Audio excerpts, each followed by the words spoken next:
Preston Leinenbach with Otters TV. The pleasure to be joined by Evansville Otters Bench Coach Boots Day. Boots, thanks for taking the time to talk with me. Well, it's good to be on. It's been a while. It's been a little bit, and the first thing I have to ask, with obviously the way this year has gone and how crazy it's been, what's life been like for you this summer without Evansville Otters baseball? Well, it's been long, and I just you miss it, and you go through the whole routine and stuff, and you're so used to doing, especially during the summertime. It's the first time I've been home, I think, really in the summer in 55 years. So, I mean, it's kind of weird. But right now, it's one of those things where there's nothing you can do about it, and just got to bite through it. And hopefully next year we can continue for the season. But right now, I'm thinking, this next year will probably be my last year. So I was hoping that this year would be my last year, but I got to wait one more year. So we'll see what happens. But hopefully we can get back to it and get some work done next year. Yeah, that's for sure. And for you, got to finish it out the right way. It can't go out like this. So what have you been kind of up to in your free time? Just kind of relaxing and taking it easy, getting outside, doing what you can? Yeah, I've been doing a little bit, playing some golf, and just the normal things that I guess normal people do during the summertime. So right now, I've been playing a little bit of golf, not a whole lot, but a little bit, and just to try to get the day to go quicker. And so anyway, right now it's kind of a dull thing right now, but hopefully, like I said, hopefully we can get this thing over with and start back to normalcy here and get some things done. And in the longevity of your baseball career, either here with the Otters or even before then in your playing days, could you even compare the situation with this year, obviously involving the pandemic, to anything else you've kind of gone through or witnessed in your career? Well, nothing like this. I was through when I played, I went through the first strike in baseball, and it didn't only lasted like 13 days or something, but we've had, there's been a couple strikes, and seem to get over it, and once you get over it, you go back to work and get things done, and that's right now, but I've never been through anything like this. This is absolutely ridiculous.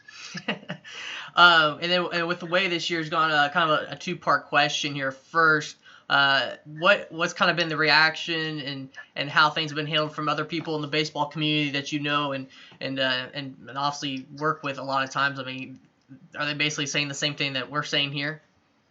Yeah, I mean, I talk to Andy once in a while, and talk to Joel, and talk to a couple of the other coaches, and everybody's on the same page. Everybody wants to get this thing over with, done with, and get back to work. And but we're all pretty much on the same page.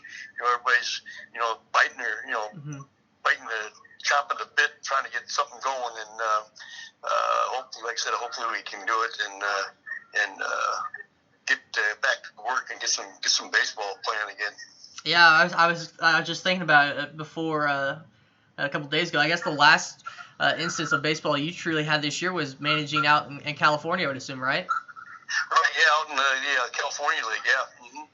And at that time, we were planning on, obviously, you had signed a couple guys out there, Neil Lane, Justin Lewis. We were planning on having them join us this year, and obviously everything has changed. But besides Major League Baseball, obviously, which has now resumed its season, have you been kind of keeping track of some of the other leagues that's been kind of going this year, whether it be the American Association or some of these little startup leagues that's just trying to help guys get some playing time? Well, yeah, I kind of followed a little bit of it, not a whole lot, but the major leagues, I've been following that a lot since I've been starting to play again, and of course St. Louis here, where we were the last ones who just started playing again. They were the second one to get it, and then Miami went, and they got better, and St. Louis got worse. So I think they're kind of getting back into the groove, and hopefully nobody else catches it, so they continue and finish the season up. Yeah, and with Major League Baseball this year, What's kind of been, obviously with the shortened season in play and a lot of the rule changes, what's been some of your impressions so far watching Major League Baseball this year, and especially some of those rule changes that they put into place? Well, yeah, I mean, the rule changes in being a shortened season like it is, there's a whole lot of different things that are going to happen. There's going to be all the everybody that wins and stuff. There's going to be askers by their name, and it's going to be a whole different concept on what's going on with like the records or whatever. If somebody breaks them and stuff, it's not going to be the same as a full season. But I mean, I know they're glad to get back on the field and play.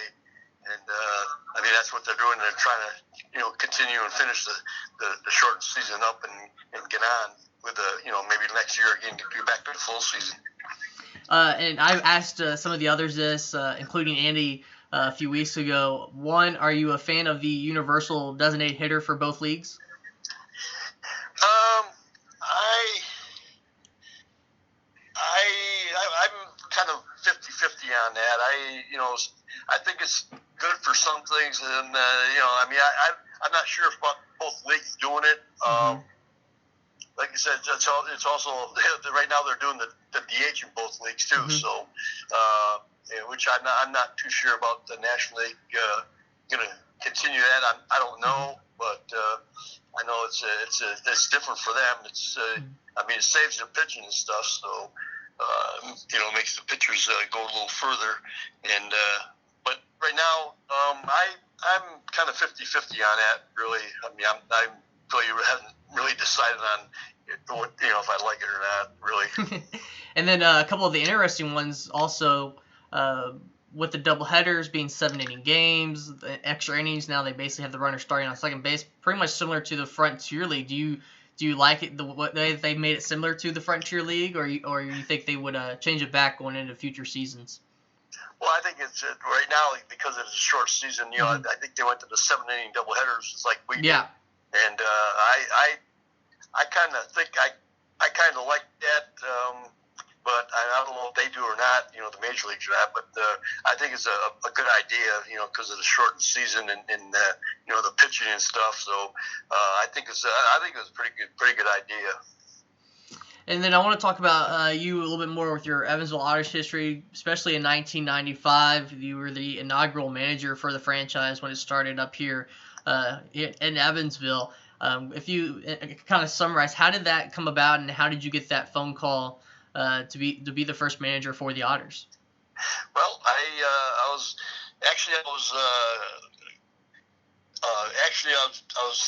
with the scouting it really, and then I lost the scouting job, and I had nothing going, and I heard that Evansville was going to get into the Frontier League, and I just threw my name in there, and I got interviewed and got the job, and it was I was glad to have that opportunity, get back again, because I really wasn't out of the game that long, so I was still fresh, and I was excited about being the manager.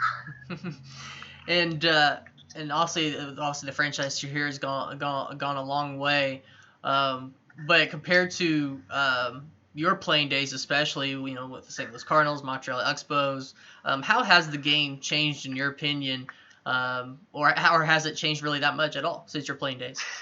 Well, I think that the game hasn't changed. They still play by the same rules, but I just think the players have changed. I mean, when I played, today they're bigger, stronger. They lift weights. They got food regimens. They have strength coaches. And when I played, we got fined if we lifted weights. So I mean, it's definitely changed in that capacity. Every visiting clubhouse and home clubhouse has weights, big weight rooms for everybody to go and use, and it's I mean it shows that guys are just bigger, stronger, probably a lot more guys that are faster. They're, like I said, they're in a different regimen, and they're probably in better shape than we ever were. And go a little bit more back to your playing days. with any of the teams that you play with, who were some of your favorite teammates or some of the guys that you connected with the most back when you were playing? If you got to throw a few names out there. Well, when I played, I mean, heck, I played with 3 pretty good teams, Mm-hmm. and with the Cardinals, they had Flood, and Rock, and Gibson, and McCarver, and Javier, Bill White, Mike Shannon. Mm-hmm. Of course, my last year there, Roger Maris came over, and then I went to the Cubs. Of course, Ernie Banks and Billy Williams and Monsanto, Ferguson Jenkins. Mm-hmm. I mean, you can go down the list of all those guys. Kessinger, Beckert, and then when I went to Montreal, Ron Fairley, Rusty Staub, Ken Singleton. We had Carl Morton, Bill Stoneman. We had several guys up there too, and they were all. It was fun playing with all those guys. I mean, they seemed to have a lot of fun when they played. There was no animosity with anybody. Everybody got together and got together well, and stayed. Even after they're done playing, they stayed together and did stuff between the families. And the last thing I want to ask, and this was definitely my kind of own intrigue as I watched the baseball games, and especially from up here in the press box, we always see when the runner gets on base, obviously you go over there and you take their batting gear, and sometimes have a little conversation with them.